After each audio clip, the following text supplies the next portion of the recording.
நமது மெய்ப்பரும் நமது மீட்பரும் நமது ஆண்டவருமாகிய இயேசு கிறிஸ்துவில் பிரியமான உறவுகளே, நாள்தோறும் வத்திக்கான் வானொலியின் நிகழ்ச்சிகளை அருள் ஒளி இணையதளம் வழியாக உங்களுக்கு நாங்கள் ஒளிபரப்புகின்றோம்.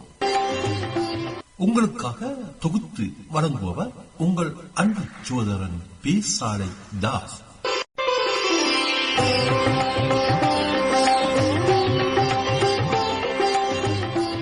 லௌதேத்தூர் இயேசுஸ் கிறிஸ்துஸ். இயேசு கிறிஸ்துவுக்கு புகழ். தமிழ் கூறும் நல்லுலகில் வாழும் அனைத்து அன்புள்ளங்களுக்கும் வத்திக்கான் வானொலியின் வணக்கம். இறைவன் உங்கள் உள்ளத்தையும் இல்லத்தையும் தன் அன்பாலும் அருளாலும் அமைதியாலும் இன்றும் என்றும் நிரப்புவாராக.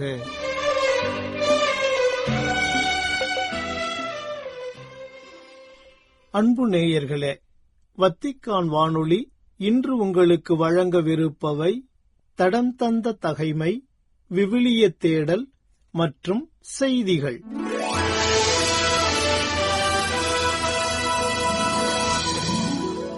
தடம் தந்த தகைமை. அரசர் நெபுக்கத்நேசரின் இரண்டாம் கனவு.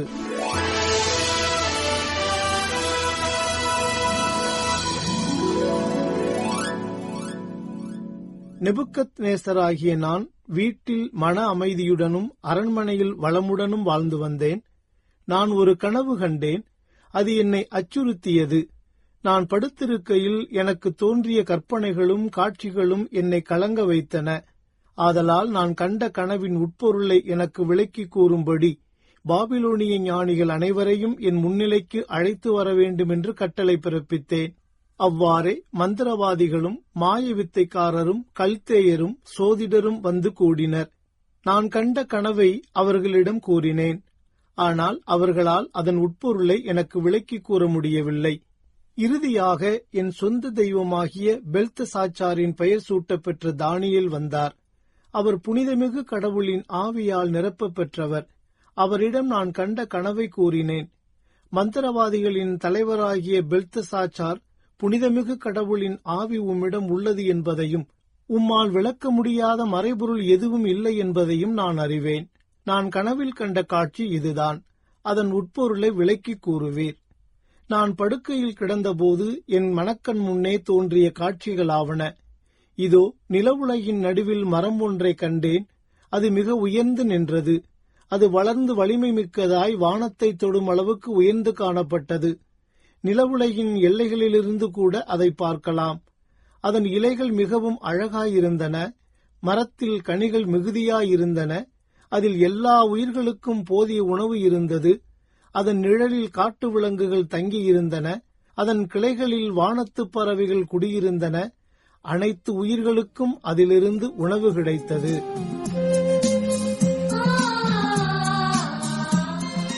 விவிலிய தேடல்.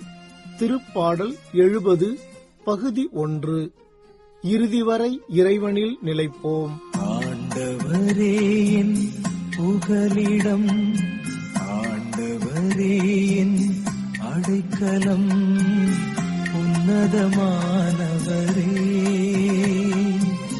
நீரே என் பாதுகாப்பு, ஆண்டவரே என் புகலிடம். அன்பர்களே, கடந்த வாரம் நமது விவிலிய தேடலில் காக்கும் கனிவுமிகு கடவுள் என்ற தலைப்பில் 69வது திருப்பாடலில் 29 முதல் 36 வரை உள்ள இறைவார்த்தைகள் குறித்து தியானித்து அத்திருப்பாடலை நிறைவுக்கு கொணர்ந்தோம். இவ்வாரம் 70வது திருப்பாடல் குறித்த நமது தியான சிந்தனைகளை தொடங்குவோம்.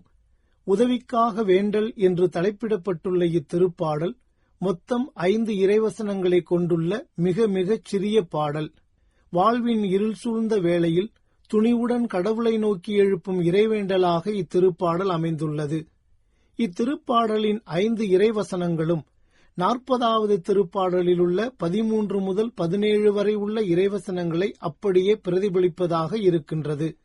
மேலும் இது வாழ்வின் துயர் வேளைகளில் கடவுளை நோக்கி நம்பிக்கையுடன் இறைவேண்டல் எழுப்ப தூண்டுகிறது. இங்கே தாவீது 3 நிலைகளில் கடவுளை நோக்கி தனது இறைவேண்டலை எழுப்புகின்றார்.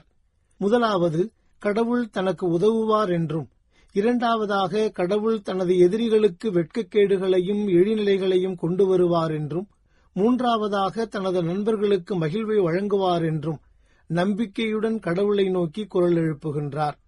இப்போது இத்திருப்பாடலின் 5 இறைவசனங்களையும் தியானித்து இன்றே இதனை நிறைவு செய்வோம். இப்போது அந்த இறைவார்த்தைகளை இறை ஒளியில் வாசிப்போம்.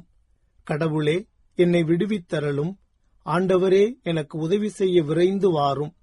என் உயிரை பறிக்கத் தேடுவோர் அனைவரும் வெட்கமும் குழப்பமும் அடைவாராக.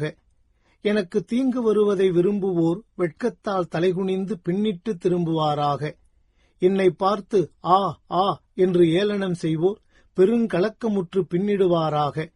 உம்மை நாடித் தேடும் அனைவரும் உம்மில் மகிழ்ந்து கலிகூறுவாராக. நீர் அருளும் மீட்பில் நாட்டம் கொள்வோர் கடவுள் மாட்சிமிக்கவர் என்று எப்போதும் சொல்வர். நான் சிறுமை உற்றவன், ஏழை. கடவுளே, என்னிடம் விரைந்து வாரும். நீரே எனக்கு துணை, என்னை விடுவிப்பவர். என் கடவுளே, காலந்தாழ்த்தாதேயும்.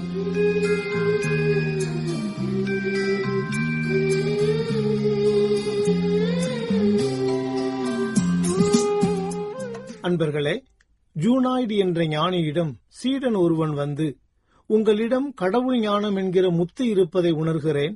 மற்றவர்களும் அதை பற்றி சொல்லியிருக்கிறார்கள். அந்த முத்து எனக்கு கொஞ்சம் தேவை. அதை எனக்கு விலைக்கோ அல்லது இலவசமாகவோ கொடுங்கள் என்று கேட்டான். ஞானி என்ன பதில் சொன்னார் தெரியுமா? சீடனே, உனக்கு நான் அதை விற்க முடியாது. ஏனென்றால் அதன் விலையை உன்னால் கொடுக்க முடியாது. இனாமாக கொடுக்கலாம் என்றால் அதை நீ மதிக்க மாட்டாய். அதனால் என்னைப் போலவே நீயும் கடவுள் என்ற அந்த ஆழ்கடலில் மூழ்கி எழுந்திரு. நீயும் ஒரு முத்து எடுத்து வரலாம் என்றார். அன்பர்களே, இந்த ஞானியைப் போன்றே தாவீது அரசர் சிறுவயது முதல் கடவுளின் அனுபவம் பெறத் தொடங்கியவர். வாழ்வில் வந்த அனைத்து பிரச்சனைகளையும், எதிர்ப்புகளையும், சவால்களையும் இறை அனுபவத்தால் வென்று காட்டியவர் என்றால் அது மிகையாகாது. ஆண்டவரிடம் கொள்ளும் அச்சமே ஞானத்தின் தொடக்கம். தூயவராகிய அவரை பற்றிய உணர்வே மெய்யுணர்வு என்று நீதிமொழிகள் நூலில் கூறப்பட்டுள்ள இறைவார்த்தைகளுக்கேற்ப இறை அச்சமும் இறை நம்பிக்கையும் கொண்டு வாழ்ந்தவர் தாவீது. தனது எதிரிகளை பழிவாங்கியே தீர வேண்டும் என்ற எண்ணத்தை விடுத்து அவர்களை தனது உண்மை நீதி அரசராம் கடவுளின் திருவுளத்திற்கு விட்டுவிட்டவர். எதையும் நேர்பட பேசி பழகியவர். தன் மீது காழ்ப்புணர்வு கொண்டு தன்னை கொல்லத் தேடிய தனது மன்னர் சவுலை பழிவாங்காமல் அவரது உயிரை காப்பாற்றியவர். கடவுளால் திருப்பொழிவு செய்யப்பட்ட அவர் மீது கை வைக்க கூடாது என்பதில் உறுதியான மனம் கொண்டிருந்தவர். குறிப்பாக தனது மகன் அப்சலோம் தனக்கு எதிராக வெகுண்டெழுந்து ஆட்சியை கைப்பற்ற முனைந்த போதும் கூட அவனை அழித்துவிட மனமில்லாது தனது ஆட்களுடன் காட்டிற்கு தப்பிச் சென்றவர். தான் ஒரு பேரரசர், தனக்கு எதையும் செய்ய அதிகாரம் உண்டு என்று கர்வம் கொள்ளாது பத்சேபாவுடன் தான் புரிந்த பாவத்திற்காக மனமுடைந்து அழுது கண்ணீர் சிந்தியவர். இப்படியாக தாவீது நேரிய உள்ளத்துடன் வாழ்ந்த ஒரே காரணத்தால் அவர் இறுதி வரை கடவுளின் விருப்பப்படி நீண்ட வாழ்வு வாழ்ந்தார். நாம் தியானிக்கும் இந்த திருப்பாடலிலும் கடவுளே, என்னை விடுவித்தருளும். ஆண்டவரே, எனக்கு உதவி செய்ய விரைந்து வாரும். என் உயிரை பறிக்கத் தேடுவோர் அனைவரும் வெட்கமும் குழப்பமும் அடைவாராக. எனக்கு தீங்கு வருவதை விரும்புவோர் வெட்கத்தால் தலைகுனிந்து பின்னிட்டு திரும்புவாராக. என்னை பார்த்து ஆ ஆ என்று ஏளனம் செய்வோர் பெருங்கலக்கமுற்று பின்னிடுவாராக என்று கடவுளிடம் முறையிட்டு மன்றாடுவதை பார்க்கின்றோம். அதாவது, இன்றைய உலகின் தலைவர்களைப் போல எடுத்தோம் கவிழ்த்தோம் என்றல்லாமல் அவர்களை இறைபதம் ஒப்படைத்து அவர் காட்டும் வழியை பின்பற்றி செயல்படுகிறார் தாவீது. தனக்கு உகந்ததை செய்ய வேண்டும் என்பதை விடுத்து கடவுளுக்கு உகந்ததையே செய்ய வேண்டும் என்று ஆசிக்கின்றார். இத்தகைய உன்னதமான ஒரு பண்பை உலகை ஆளும் நாடுகளின் தலைவர்கள் கற்றுக்கொள்ள வேண்டும். என்னையே சார்ந்திருந்தார் உன்னை விடுவிப்பேன். என்னையே சார்ந்திருந்தார் உன்னை விடுவிப்பேன். துன்ப வேளையிலே நான் உன்னை தப்புவிப்பேன். இரண்டாவதாக, உம்மை நாடித் தேடும் அனைவரும் உம்மில் மகிழ்ந்து கலிகூர்வாராக. நீர் அருளும் மீட்பில் நாட்டம் கொள்வோர் கடவுள் மாட்சிமிக்கவர் என்று எப்போதும் சொல்வர் என்று உரைக்கின்றார் தாவீது. தனது எதிரிகளின் நிலை குறித்து விளக்கும் தாவீது நேரிய உள்ளத்துடன் அவரை தேடுவோர் எப்படிப்பட்ட மனநிலை கொண்டிருப்பர் என்றும் எடுத்து காட்டுகின்றார். இறுதியாக, நான் சிறுமையுற்றவன், ஏழை, கடவுளே என்னிடம் விரைந்து வாரும், நீரே எனக்கு துணை, என்னை விடுவிப்பவர், என் கடவுளே காலந்தாழ்த்தாதேயும் என்று தன்னை பற்றி கூறி இந்த திருப்பாடலை நிறைவு செய்கின்றார். இங்கே நாம் ஒரு முக்கியமான விடயத்தை கவனிக்க வேண்டும். அதாவது, தான் ஒரு பேரரசர் என்ற நிலையிலிருந்து இறங்கி தான் ஒரு சிறுமை உற்றவன், ஏழை, எளியவன் என்ற நிலைக்கு தன்னையே தாழ்த்திக் கொள்கின்றார். இதுவும் தாவீதிடமிருந்து நாம் கற்றுக்கொள்ள வேண்டிய இன்னொரு முக்கியமான பாடம். கடவுள் மீது ஆழமான பக்தி கொண்டிருந்த ஏழை மனிதர் ஒருவர் இருந்தார். அவர் ஒரு நாள் கடவுளிடம், உங்களுக்காக எதையும் செய்ய நான் தயாராக இருக்கிறேன், நான் என்ன செய்ய வேண்டுமென எனக்கு கட்டளையிடுங்கள் என்றார். அப்போது அவர் முன் தோன்றிய கடவுள், உன் வேண்டுதலை நான் ஏற்றுக்கொண்டேன், நீர் போகுமிடமெல்லாம் இதனை சுமந்து கொண்டு போ என்று கூறி மூட்டை ஒன்றை அவரிடம் கொடுத்தார். மேலும், நான் சொல்லும் வரை இந்த மூட்டையை எக்காரணம் கொண்டும் பிரித்து பார்க்க கூடாது என்றும் அப்பக்தருக்கு கட்டளையிட்டார். அந்த மூட்டை பார்ப்பதற்கு மிகவும் அழுக்கடைந்ததாகவும் அதிகம் பாரம் கொண்டதாகவும் தோன்றியது. ஆயினும் கடவுள் மீது தான் கொண்டிருந்த நம்பிக்கையாலும் அன்பினாலும் அதனை அவர் சுமந்து கொண்டு நடந்தார். இடையில் அவ்வப்போது சோர்வடைந்தார். அவர் அந்த மூட்டையை சுமந்து சென்றபோது வழியில் அவரை பார்த்த அனைவரும் அவரை கேலியும் கிண்டலும் பரிகாசமும் செய்யத் தொடங்கினர்.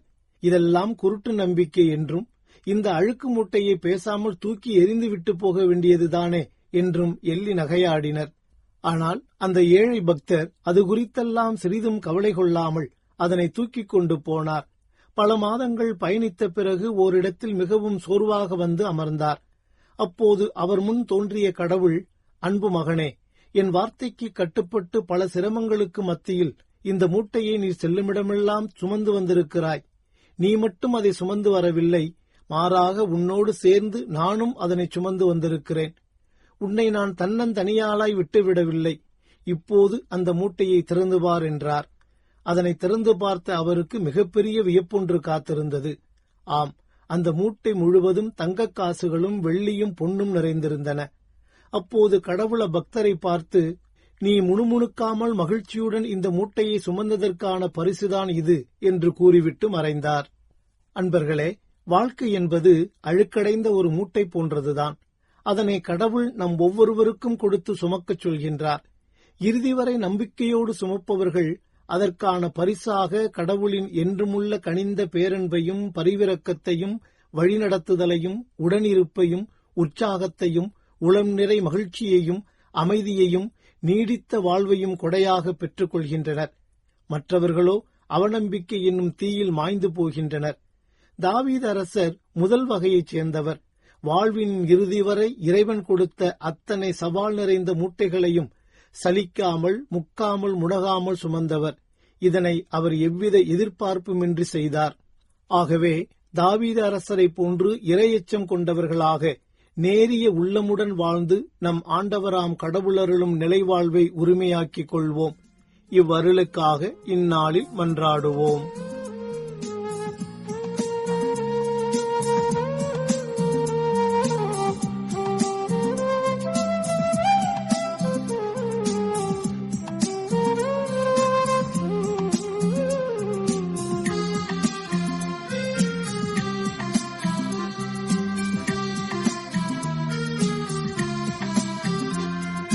தீமை உன்னை அணுகாது, துன்பம் உன்னை நெருங்காது. தீமை உன்னை அணுகாது, துன்பம் உன்னை நெருங்காது. செல்லும் இடமெல்லாம் தூதர்கள் காத்திடுவார். ஆண்டவரே என் புகலிடம், ஆண்டவரே என் அடைக்கலம், உன்னதமானவரே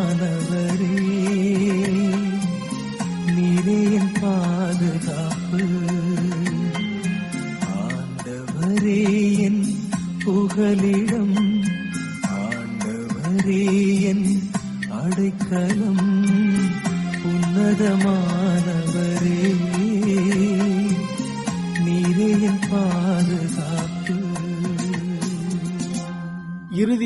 இறைவனில் நிலைப்போம் என்ற தலைப்பில் இன்றைய விவிலிய தேடல் நிகழ்வை உங்களுக்கு வழங்கியது வத்திக்கான் வானொலி.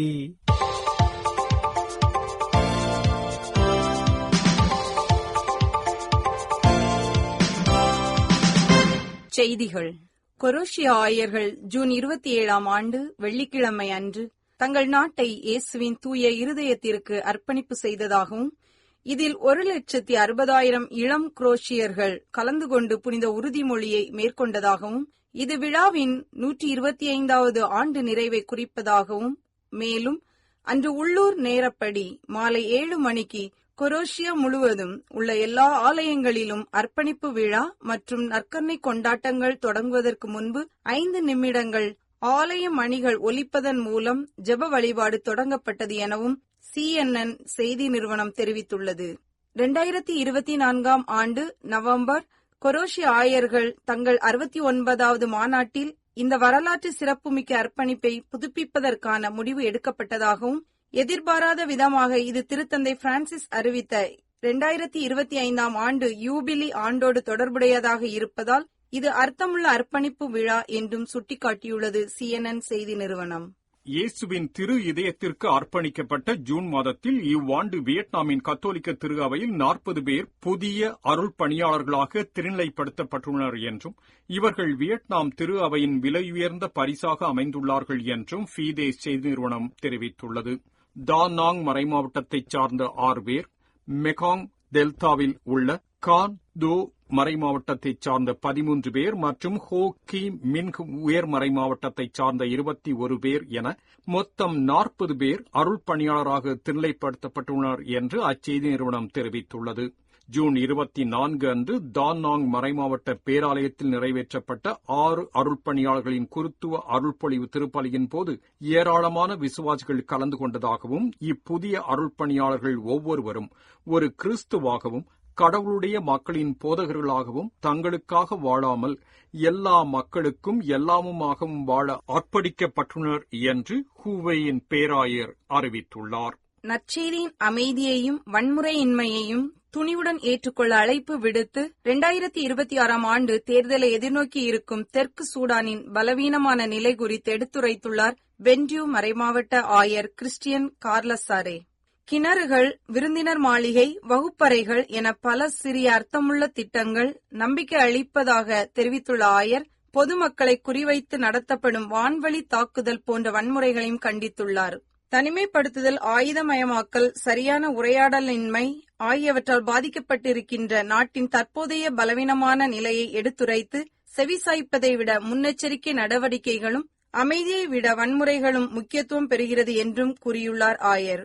மேலும் 2021ஆம் ஆண்டில் இடம்பெற்ற ஒரு தாக்குதலில் தீவிரமாக காயமடைந்த ஆயர் கார்லசாரே அவர்கள் நாட்டை நிரந்தரமான மோதலும் மனிதாபிமான நெருக்கடிகளும் நிறைந்த சூழலில் வைத்திருக்க வேண்டும் என்பதே சிலரின் நோக்கமாக தெரிகிறது என்றும் வருத்தம் தெரிவித்துள்ளார். இலங்கையில் ஜூலை 1ஆம் தேதி முதல் 16 வயதிற்குட்பட்ட குழந்தைகள் பிச்சை எடுப்பது, தெரு வியாபாரம் செய்வது மற்றும் வீட்டு வேலை செய்வது தடை செய்யப்பட்டுள்ளது எனவும், அதே நேரத்தில் 16 முதல் 18 வயதிற்குட்பட்டவர்களுக்கு ஆபத்தான வேலைகள் செய்ய தடை செய்யப்பட்டுள்ளன எனவும் ஆசியா செய்தி நிறுவனம் தெரிவித்துள்ளது. ஜூன் 25ஆம் தேதி புதன்கிழமை அன்று வாராந்திர அமைச்சரவை கூட்டத்தில் பேசிய அமைச்சர் ஜெயதிஷா, ஐநா நிறுவனத்தின் குழந்தைகள் உரிமைகள் மாநாட்டின்படி 18 வயதிற்குட்பட்ட ஒவ்வொரு நபரும் சட்டப்பூர்வமாக அவர்கள் ஒரு குழந்தைதான் என வலியுறுத்தியதாகவும், மேலும் இலங்கை மக்கள் தொகையில் 30 விழுக்காட்டினர் குழந்தைகள் எனவும் குறிப்பிட்டார். ஐநாவின் குழந்தைகள் உரிமைகள் குறித்த இலக்கை அடைய தற்போதுள்ள சட்டங்களை கண்டிப்பாக அமல்படுத்துவோம் என்றும், புதிய விதிகள் குறித்து பொதுமக்களுக்கு விழிப்புணர்வு ஏற்படுத்த ஒரு பெரிய விழிப்புணர்வு பிரச்சாரத்தை தொடங்குவோம் என்றும் அதிகாரிகள் தெரிவித்துள்ளனர். இத்துடன் வத்திக்கான் வானொலியின் தமிழ் ஒலிபரப்பு நிறைவு பெறுகின்றது. தொடர்வது அதன் மலையாள நிகழ்ச்சிகள். உங்கள் செவிமடுத்தலுக்கு நன்றி. வணக்கம். வணக்கம். இதுவரையும் நீங்கள் செவியுற்றது வத்திக்கான் வானொலியின் இன்றைய நிகழ்ச்சிகள். மீண்டும் மற்றொரு வத்திக்கான் வானொலி நிகழ்ச்சியில் உங்கள் அனைவரையும் சந்திக்கும் வரை அன்பு விடைபெற்றுச் செல்வது உங்கள் அன்பின் பேசாலை தாஸ்.